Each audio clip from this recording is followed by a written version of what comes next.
부처님은 자기 연민을 가장 위험한 집착이라 했다. 진짜 연민과 자기 연민, 단 한 글자 차이가 깨달음과 윤회를 가릅니다. 부처님이 말씀하신 자비는 나를 내려놓을 때 시작되지만 자기 연민은 나에 집착할 때 커집니다. 하나는 해탈을 향해 한 걸음씩 나아갈 기회가 있습니다. 오늘 이 말씀을 듣고 나서 당장 무언가가 바뀌지는 않을 것입니다. 여전히 서러운 생각이 올라오고 억울한 감정이 치밀어 오를 것입니다. 그것은 자연스러운 일입니다. 하지만 이제 우리는 압니다. 그 감정에 완전히 빠져들지 않아도 된다는 것을, 한 발짝 물러서서 바라볼 수 있다는 것을, 자기 연민이 올라오고 있음을 알 때 그 알아차림이 첫걸음입니다.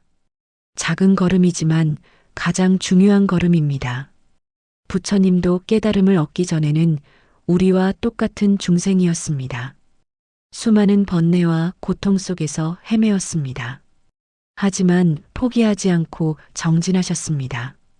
우리에게도 그 가능성이 있습니다. 부처의 성품은 모든 중생에게 있습니다.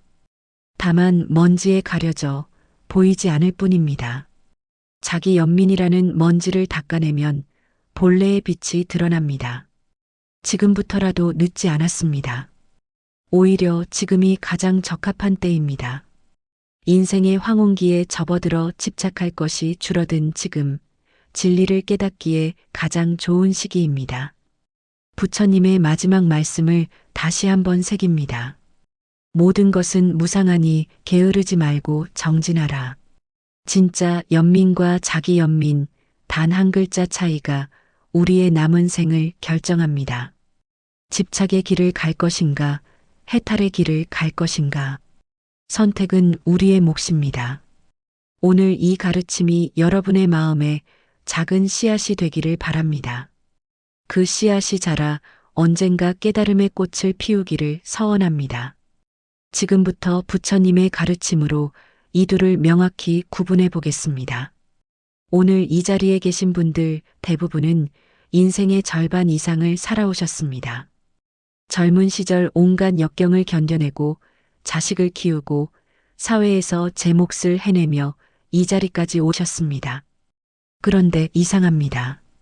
나이가 들수록 마음이 편안해져야 하는데 오히려 서러움이 더 커지는 분들이 많습니다. 내가 이렇게 고생했는데 아무도 알아주지 않는다. 자식들은 나를 귀찮아한다.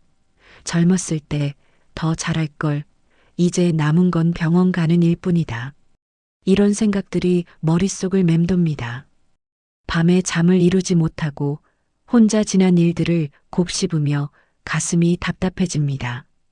현대 심리학은 이를 자기 연민이라고 부르며 때로는 필요한 감정이라고 말합니다. 스스로를 돌보는 마음, 자신의 상처를 인정하는 용기라고 포장합니다. 그러나 부처님의 가르침은 정반대입니다. 이것이야말로 가장 교묘한 집착이며 괴로움을 스스로 만들어내는 독이라고 말씀하십니다. 우리는 평생 내가 옳다, 나는 피해자다, 나만 힘들다는 생각에 갇혀 살아왔습니다. 그 생각이 너무 익숙해서 그것이 감옥인 줄도 모르고 살아갑니다. 부처님께서는 이를 아상, 즉 나라는 헛된 관념이라고 하셨습니다. 금강경에서 부처님은 명확히 말씀하십니다. 만약 아상과 인상과 중생상과 수자상이 있다면 이는 보살이 아니다. 이 말씀의 핵심은 간단합니다. 나라는 고정된 실체가 있다고 믿는 순간 우리는 진리에서 멀어진다는 것입니다. 50대, 60대, 70대를 살아오며 우리는 엄청난 정체성을 쌓아왔습니다. 나는 누구의 아버지다. 나는 교사였다. 나는 성공한 사람이다. 혹은 나는 실패한 사람이다. 이 모든 딱지들이 나라는 개념을 더욱 단단하게 만들어 왔습니다. 그런데 부처님은 말씀하십니다. 그곳에서 나는 실체가 없는 환상이라고. 오온, 즉 색수상행식이라는 5가지 요소가 일시적으로 모여 있을 뿐이라고 하십니다.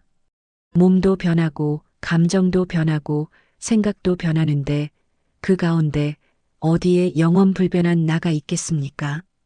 이 가르침이 처음에는 허무하게 들립니다. 평생 나를 지키며 살아왔는데 그것이 환상이라니 받아들이기 어렵습니다. 하지만 조금만 깊이 들여다보면 이해가 됩니다.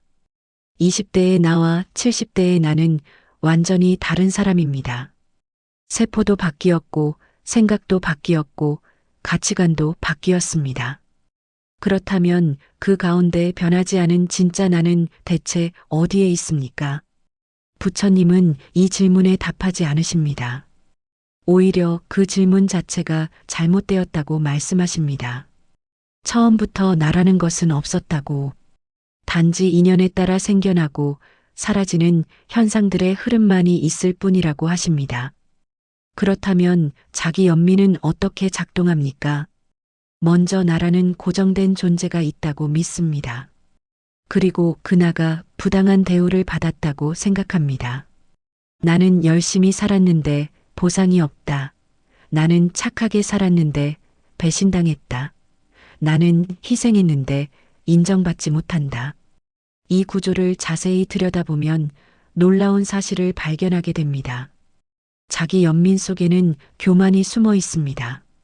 나는 더 나은 대우를 받을 자격이 있다는 생각, 나는 특별하다는 믿음이 그 밑바탕에 깔려 있습니다. 부처님은 법구경에서 이렇게 말씀하십니다. 자기 자신을 섬과 같이, 귀처와 같이 삼으라. 다른 것을 귀처로 삼지 말라. 이 말씀을 오해하는 분들이 많습니다. 자기 자신을 소중히 여기라는 뜻으로 받아들입니다. 그러나 진짜 의미는 다릅니다. 여기서 말하는 자기 자신은 아상으로서의 나가 아닙니다. 부처의 본성, 즉 깨어있는 마음을 가리킵니다. 집착하는 나, 욕심내는 나, 분노하는 나를 귀처로 삼으라는 말이 아닙니다. 오히려 그런 나를 내려놓고 본래 청정한 마음을 발견하라는 가르침입니다. 자기 연민은 바로 이 지점에서 방향을 잘못 잡습니다. 집착하는 나를 더욱 단단하게 만듭니다. 불쌍한 나, 피해자인 나라는 정체성을 강화합니다. 그리고 그 정체성에 빠져들수록 고통은 더욱 커집니다. 50대에서 70대에 이르는 우리 세대는 특별한 역사적 배경을 가지고 있습니다. 전쟁의 여파를 직접 겪었거나 산업화 시대를 온몸으로 살아냈습니다. 잘 살아보세라는 구호 아래 쉴 틈 없이 달려왔습니다. 그 시절에는 개인의 감정이나 상처를 돌볼 여유가 없었습니다. 나보다는 가족, 나라가 우선이었습니다. 힘들어도 참았고 아파도 숨겼습니다. 그것이 미덕이었고 의무였습니다. 그렇게 수십 년을 살다 보니 억눌렀던 감정들이 나이 들어 터져 나옵니다. 젊어서는 참을 수 있었던 서러움이 이제는 견딜 수 없이 커져 있습니다. 그동안 묻어두었던 상처들이 한꺼번에 올라옵니다. 여기에 더해 우리는 유교 문화 속에서 자랐습니다. 효도와 공경을 당연하게 여기며 부모를 섬겼습니다. 그런데 지금 우리 자식들은 다릅니다. 서양식 개인주의를 배우며 자랐습니다. 부모에 대한 태도도 우리 때와는 확연히 다릅니다. 이런 간극 속에서 우리는 더욱 서러워집니다. 내가 부모를 그렇게 섬겼는데 내 자식은 나를 이렇게 대한다. 이 생각이 마음속 깊이 자리 잡습니다. 자기 연민이 자라날 완벽한 토양이 만들어진 것입니다. 부처님은 집착을 세 가지로 구분하셨습니다. 탐욕, 분노, 어리석음입니다. 자기 연민 속에는 이 세 가지가 모두 들어 있습니다. 첫째, 탐욕입니다.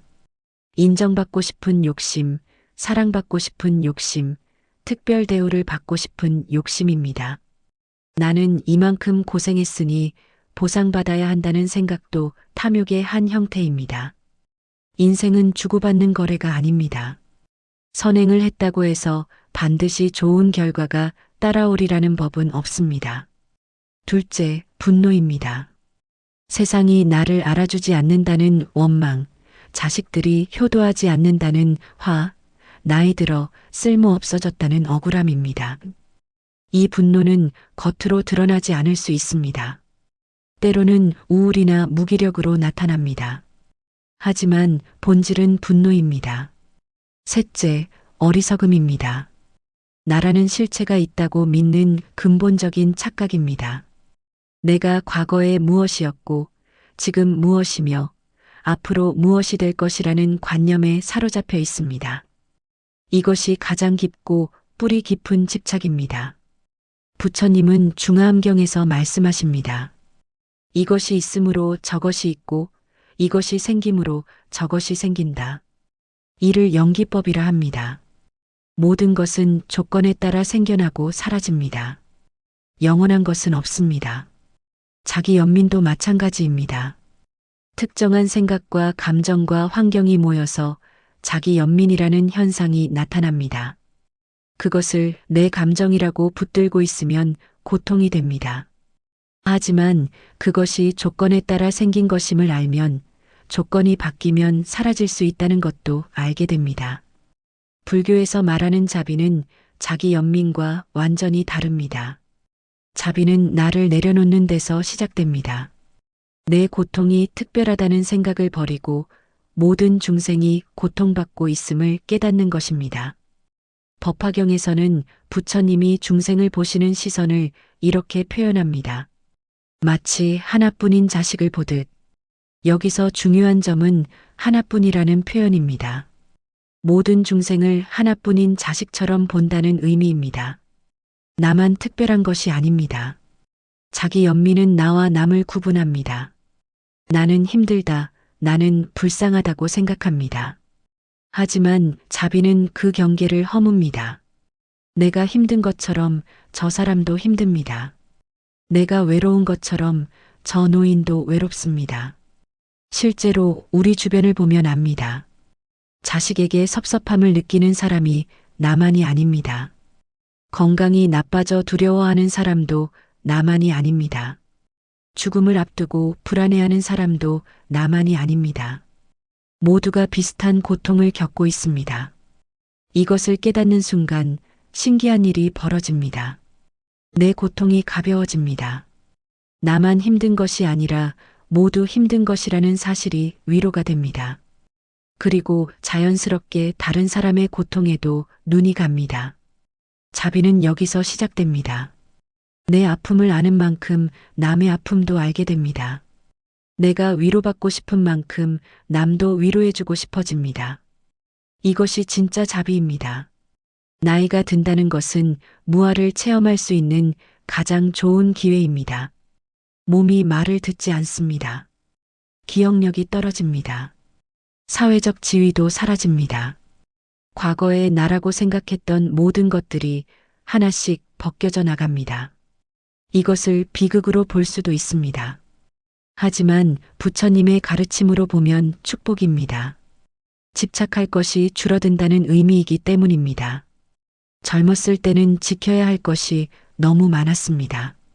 체면, 명예, 재산, 건강, 외모. 이 모든 것에 집착하며 살았습니다. 그런데 나이가 들면서 이것들이 자연스럽게 사라집니다. 처음에는 상실감이 듭니다. 하지만 조금 시간이 지나면 해방감을 느낍니다. 더 이상 남의 시선을 의식하지 않아도 됩니다. 성공해야 한다는 강박도 사라집니다. 수타니파타에서 부처님은 말씀하십니다. 소유가 적을수록 괴로움도 적어집니다.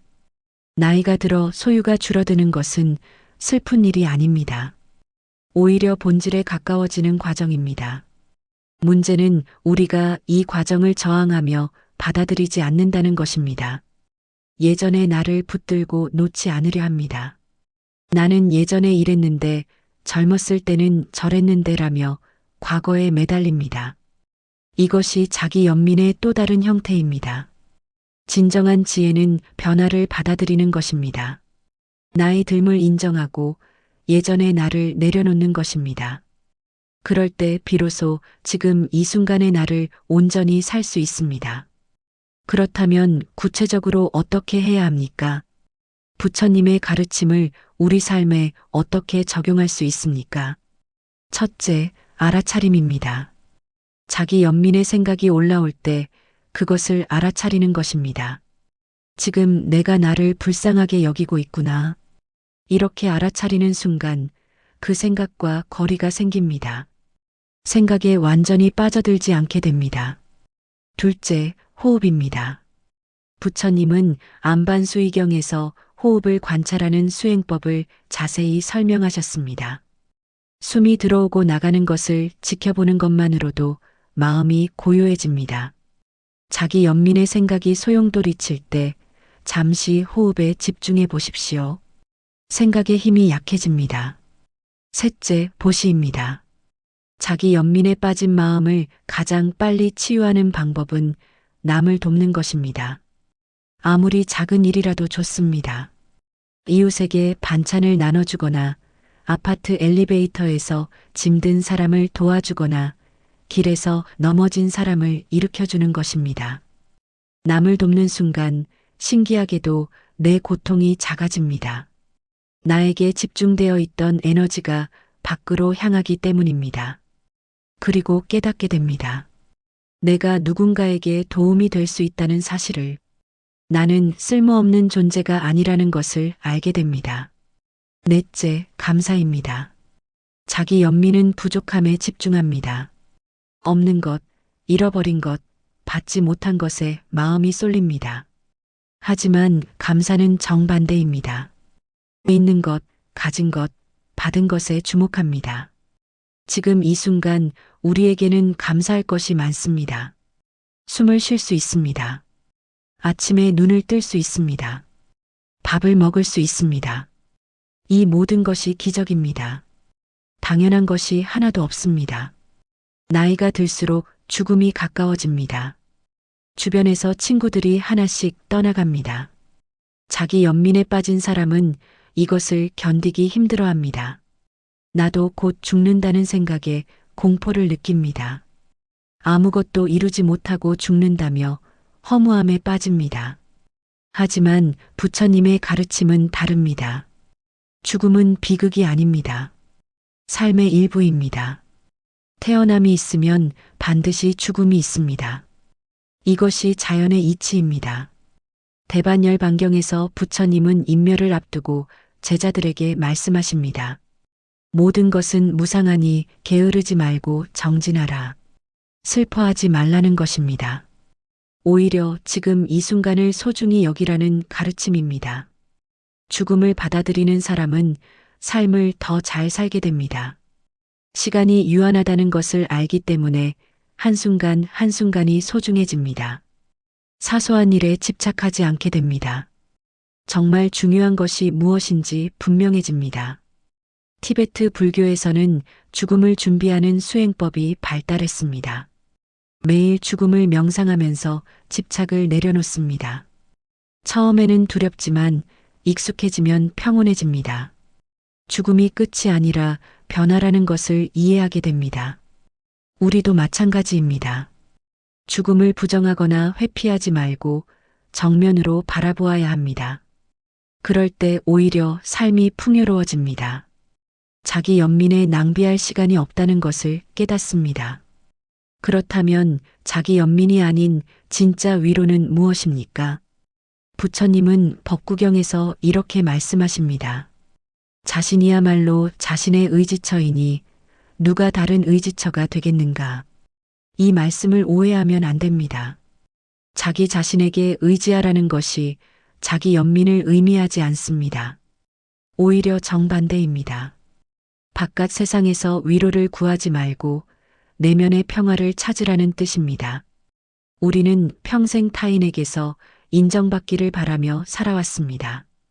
부모에게, 배우자에게, 자식에게, 사회에게 인정받고 싶었습니다. 그래서 누군가 알아주지 않으면 서러웠습니다. 하지만 진짜 위로는 밖에서 오지 않습니다. 안에서 옵니다.